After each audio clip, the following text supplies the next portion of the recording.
যথাক্রমে গোপাল বর্মন এবং নন্দন রায় মহোদয়, সম্মানীয় সহসভাপতি শ্রী নিতিন কুমার সাহা, আমাদের সঙ্গে রয়েছেন মণ্ডলের সম্পাদক শ্রী সুমন ঘোষ মহোদয়, আমাদের এসসি মোর্চার সভাপতি শ্যামল দাস মহোদয় এবং প্রফুল্ল দা রয়েছেন, প্রফুল্ল দেববর্মা, আমাদের জনজাতি নেতৃত্ব রবীন্দ্র দেববর্মা এবং আমাদের সমস্ত বুথ সভাপতিগণ, মায়েরা এবং বোনেরা, সবাইকে আমার অনেক অনেক নমস্কার এবং গৈরিক অভিনন্দন।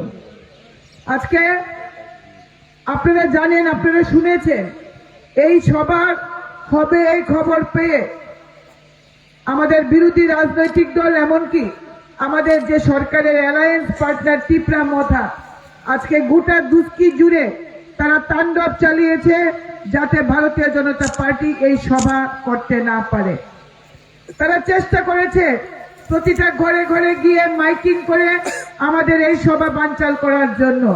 আমি তাদেরকে আজকে হুঁশিয়ার করতে চাই, ভারতীয় জনতা পার্টি ত্রিপুরা রাজ্যের সরকারে রয়েছে এবং কোনো ক্ষমতা নেই বিরোধী দলের, এমনকি ত্রিপুরা মাথায় ভারতীয় জনতা পার্টির কোন সভাকে তারা বানচাল করতে পারে।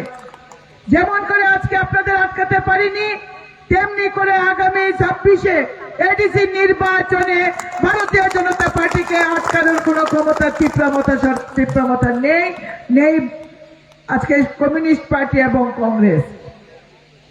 তারা কোনোভাবেই পারবে না ভারতীয় জনতা পার্টির প্রত্যেকটি কর্মীকে, ভারতীয় জনতা পার্টির কর্মীরা এমনকি দুস্কি থেকে হদ্রাই থেকে রামকল থেকে কুকি কলোনি, সমস্ত ভারতীয় জনতা পার্টির কার্যকর্তারা আজকে সিদ্ধান্ত নিয়েছে যে তারা ভারতীয় জনতা পার্টি এডিসি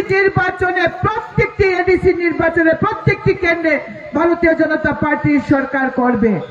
কারণ বুঝতে পেরেছে যে ত্রিপুরা মাথা যেভাবে সহজ সরল জনজাতিদেরকে 2021 সালে ভুল বুঝিয়ে এডিসিতে তারা ক্ষমতা দখল করেছে, আজকে এই 5 বছরে মানুষ দেখতে পেয়েছে যে এডিসি কিভাবে কঙ্কালসার হয়ে গেছে।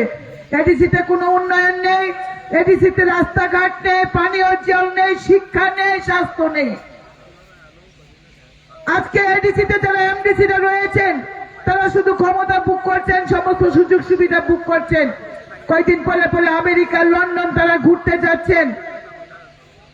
তারা শুধু ক্ষমতার দম্ভ নিয়ে, ক্ষমতার অহংকারে তারা বাঁচছেন, কিন্তু সাধারণ জনজাতিদের জন্য তারা কিছুই করছেন না।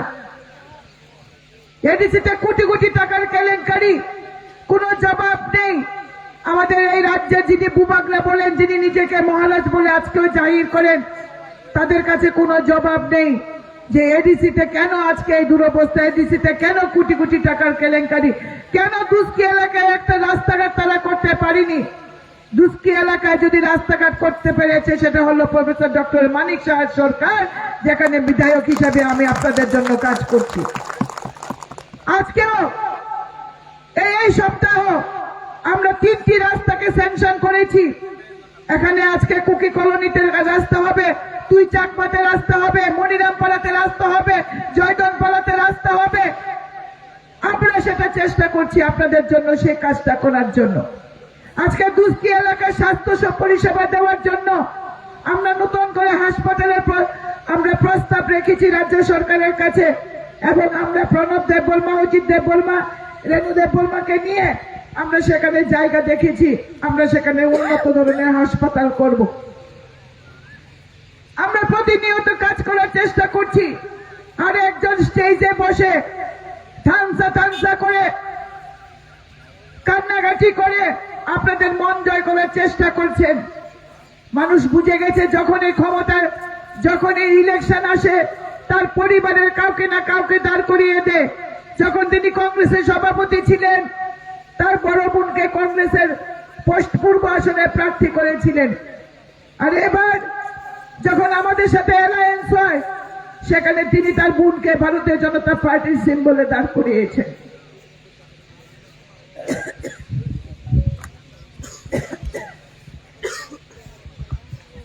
আপনারা দেখেছেন কোনদিন পূর্ব ত্রিপুরা সাংসদকে আপনারা পেয়েছেন কখনো? আপনারা পূর্ব ত্রিপুরা সাংসদকে আপনাদের পাশে এসে দাঁড়াতে কখনো আপনারা পেয়েছেন? আপনাদের এমডিসি কে আপনাদের পাশে এসে দাঁড়াতে কখনো আমরা পাননি। আমরা দুর্গাপূজার সময় যেমন বাঙালি এলাকায় কাপড় দিয়েছি, তেমনি আপনাদের জন্য আমরা 5টা রিয়া আপনাদের হাতে তুলে দিয়েছি। দেওয়া হয়েছিল তো তেলিয়ামুড়া মন্ডলের পক্ষ থেকে? আপনারা পেয়েছিলেন তো? 5টা রিয়া এগুলি পেয়েছিলেন। আমরা আপনাদের জন্য যেভাবে বাঙালির জন্য আমরা কাজ করছি, তেমনি আমরা জনজাতিদের সঙ্গে তার জন্য কাজ করছি। গোটা তেলিয়ামুড়া বিধানসভা জুড়ে প্রত্যেকটি জায়গায় যেখানে যেখানে আমরা বাঙালিদের কাপড় দিয়েছি, সেখানে আপনাদের জন্য আমরা নতুন কাপড়ের ব্যবস্থা করেছি। আমরা বিশ্বাস করি যে ত্রিপুরা রাজ্য জাতি এবং জনজাতিকে নিয়ে বাস। কখনোই ত্রিপুরা রাজ্যের বিকাশ সম্ভব নয় জনজাতিদের বিকাশ ছাড়া। এবং আমরা চাই বাঙালি এবং জনজাতি যাতে আমরা একসাথে বাস করতে পারি এবং ত্রিপুরা রাজ্যকে বিকশিত ত্রিপুরা আমরা বানাতে পারি। অনেক হয়েছে, অনেক হয়েছে। এর আগে আমরা দেখেছি আইপিএফটি, বর্তমানে আমরা ত্রিপুরা মাতাকে দেখছি।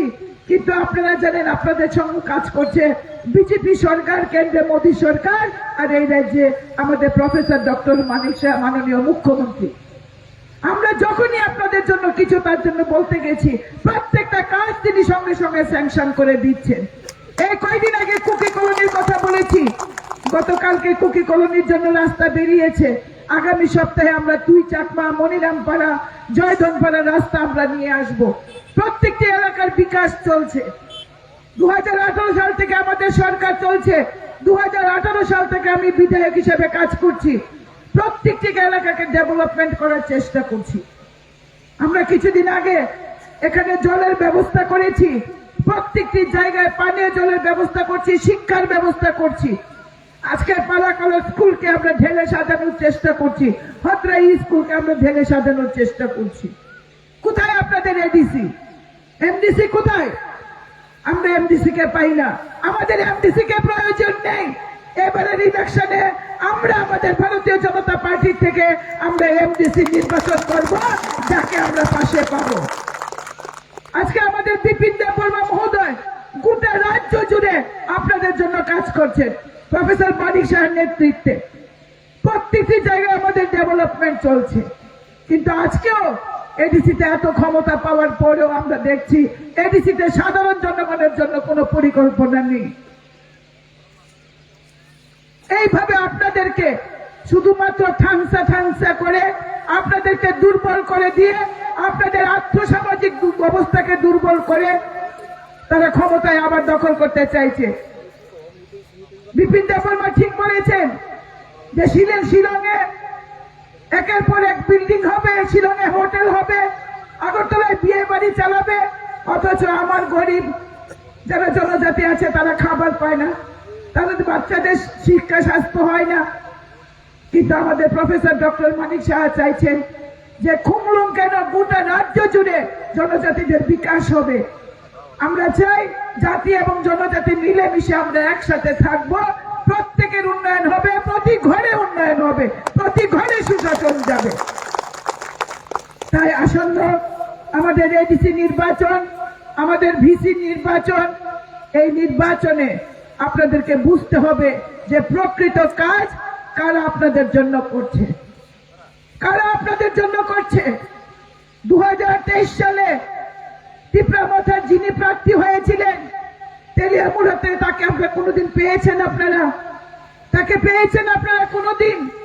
তিনি ভোট নিয়ে গেছেন, এখান থেকে 8,000 ভোট নিয়ে গেছেন। 8 দিনের জন্য আপনাদের খোঁজ করতে আসেননি, 8 ঘন্টার জন্য, 8 মিনিটের জন্য আসেননি। কিন্তু আপনাদের 8,000 ভোট শুধুমাত্র থানসা করে তিনি নিয়ে গেছেন। কিন্তু আপনাদের পাশে কখনো দাঁড়াননি। আপনাদের পাশে যদি কেউ দাঁড়ায়, সেটা ভারতীয় জনতা পার্টির কার্যকর্তা, সেটা রবীন্দ্র দেববর্মা থেকে শুরু করে, প্রফুল্ল দেববর্মা থেকে শুরু করে, রেণু দেববর্মা, প্রসন্ন হরিচমাতিয়া, প্রণব দেববর্মা, অজিত দেববর্মা থেকে শুরু করে আমার প্রাণ প্রিয় বুথ প্রেসিডেন্টগণ, যারা নিরন্তর আপনাদের সাথে থেকে আপনাদের জন্য আমাদের বুথ প্রেসিডেন্টরা সবসময় কাজ করে যাচ্ছেন। আজকে কোনো বাড়ি মেয়ের বিয়ে হোক, আমার বুথ প্রেসিডেন্ট আমার কাছে আসে, দিদি ওই বাড়িতে বিয়ে সাহায্য করতে হবে। কেউ যদি মারা যায়, তার শ্রাদ্ধের জন্য টাকা দরকার, আমার বুথ প্রেসিডেন্ট নিজেরাও চাঁদা তুলে দেয়, আবার আমার কাছে আসে, দিদি ওই বাড়িতে মারা গেছে, সেখানে শ্রাদ্ধের জন্য টাকা দিতে হবে। আজকে যদি কেউ অসুস্থ হয়, জিবি হাসপাতালে ভর্তি করা থেকে, তাকে রক্ত দেওয়া থেকে শুরু করে, ওষুধ কিনে দেওয়া থেকে করে, যারা করে, আমার বুথ প্রেসিডেন্ট প্রণব থেকে শুরু করে অজিত দেববর্মা, যারা নেতৃত্বরা আছে, তারা তাদের জন্য ব্যবস্থা করে। সেদিন কিন্তু আমরা থাংসাও দেখি না, সেদিন কিন্তু আমরা মহারাজ বুবাগরাকে দেখি না, সেদিন কিন্তু আমরা কোনো এমডিসি কে দেখি না। শুধুমাত্র ভারতীয় জনতা পার্টি যারা বলে সেবাহী সংগঠন, তাদেরকে আমরা মাঠে পাই। আপনারাও বিপদে আপদে তার কাছে ছুটে যান। তাই এবার আপনাদের আরেকবার বলতে চাই, এই খুমলুং সবার, এই খুমলুং জাতির, এই খুমলুং জনজাতির, এই খুমলুং বাঙালি, এই খুমলুং ভারতীয় জনতা পার্টি, এই খুমলুং সবার আজকে যে নির্বাচন আমাদের সামনে আছে, আপনাদেরকে একসাথে সংগঠিত হতে হবে। আমরা চাই শুধু পাহাড়ি থাংসা নয়, আমরা বাঙালি পাহাড়ি মিলে আমরা থাংসা করব এবং ভারতীয় জনতা পার্টির সরকার আমরা এডিসিতে বানাবো। আমরা প্রত্যেকটি ভিসিতে আমাদের সরকার আমরা বানাবো।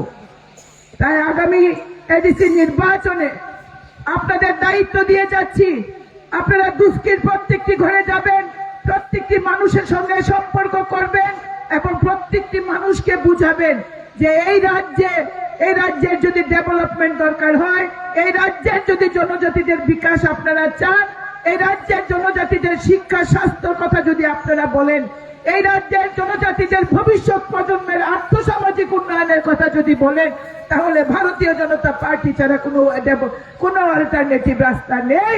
আপনাদের ভারতীয় জনতা পার্টির সরকার যেমন রাজ্যে প্রতিষ্ঠা করেছেন, তেমনি এডিসি তো আপনাদের ভারতীয় জনতা পার্টির সরকার প্রতিষ্ঠা করতে হবে। তাই বন্ধুগণ, সন্ধ্যা হয়ে আসছে, আলোচনা দীর্ঘায়িত করব না। আমরা লড়াই চাই না, আমরা শান্তি চাই। আমরা চাই আমরা জাতি জনজাতি মিলে এই রাজ্যের মধ্যে ভ্রাতৃত্বের সম্পর্ক তৈরি করে ওই এডিসিতে আমরা ভারতীয় জনতা পার্টির সরকার আমরা গড়ব। মাননীয় মুখ্যমন্ত্রী আপনাদের সাথে রয়েছে, আমাদের সভাপতি রাজীব ভট্টাচার্য আপনাদের সাথে রয়েছে। আমরা আগামী দিনে এডিসির 28টি আসনে আমরা জয়লাভ করব, এটা নিশ্চিত, এটা গ্যারান্টি দিয়ে বলে গেছি। এটা মোদীজির গ্যারান্টি, এটা মোদী মানিক শাহর গ্যারান্টি। এডিসিতে 28টির মধ্যে 28টি আসন ভারতীয় জনতা পার্টির সরকার হবে। এই রাজ্যের জনজাতিরা বুঝে গেছেন, আজকে চারিদিকে তীব্রমতা ভেঙে ছারকার হয়ে যাচ্ছে। আজকে তীব্রমতার নেতৃত্বরা বুঝতে পারছেন যে মহারাজা শুধু তাদেরকে বোকা বানাচ্ছেন আর নিজের টাকার জন্য এসব করছেন।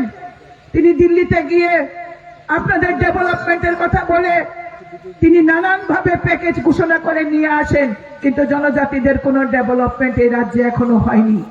যে ডেভেলপমেন্ট করছেন সেটা মোদী মানিক শাহর সরকার, সেখানে জনজাতির নেতৃত্ব, যেখানে তীব্রমতা রয়েছে, তাদের কোনো কৃতিত্ব নেই।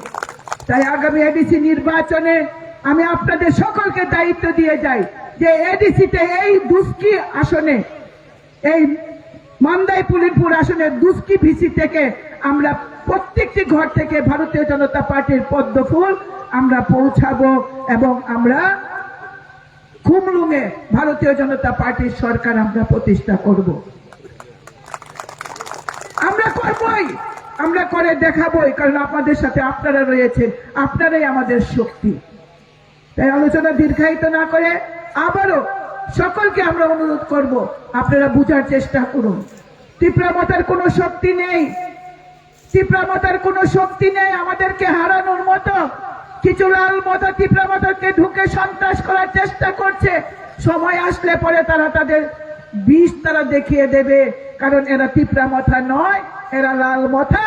এরা কমিউনিস্ট পার্টি থেকে গিয়ে তীব্রমতার মাধ্যমে ভারতীয় জনতা পার্টির সঙ্গে তারা সংঘর্ষ করার চেষ্টা করছে। উচিত জবাব ভারতীয় জনতা পার্টির কার্যকর্তারা দেবেন। বন্ধুগণ, আলোচনা দীর্ঘায়িত করব না, আপনাদের শুধু একটাই দায়িত্ব দিয়ে যাব, মানুষের সঙ্গে আপনারা সম্পর্ক তৈরি করুন, মানুষের বিপদে আপদে পাশে দাঁড়ান এবং মানুষকে সরকারি সুযোগ সুবিধা যাতে পায় সেদিকে আপনারা খেয়াল করবেন। এবং যখনই এডিসি নির্বাচন ঘোষণা হবে, প্রত্যেকে আপনারা আমাদের সংগঠনকে মজবুত করে ভারতীয় জনতা পার্টির যিনি প্রার্থী হবেন মান্দাই পুলিনপুর আসনে, তারকে বিপুল ভোটে জয়যুক্ত করে মান্দাই পুলিমপুর আসনে আপনাদের সরকার, আপনাদের এমডিসি আপনারা তৈরি করবেন, এই আশা ও বিশ্বাস রেখে আবারও সবাইকে ধন্যবাদ জানিয়ে মঞ্চের অতিথিদেরকে আমার নমস্কার জানিয়ে আমার আলোচনা শেষ করি। জয় হিন্দ, বন্দে মাতরম, ভারত মাতা কি জয়, তেলিয়ামুড়া মন্ডল জিন্দাবাদ।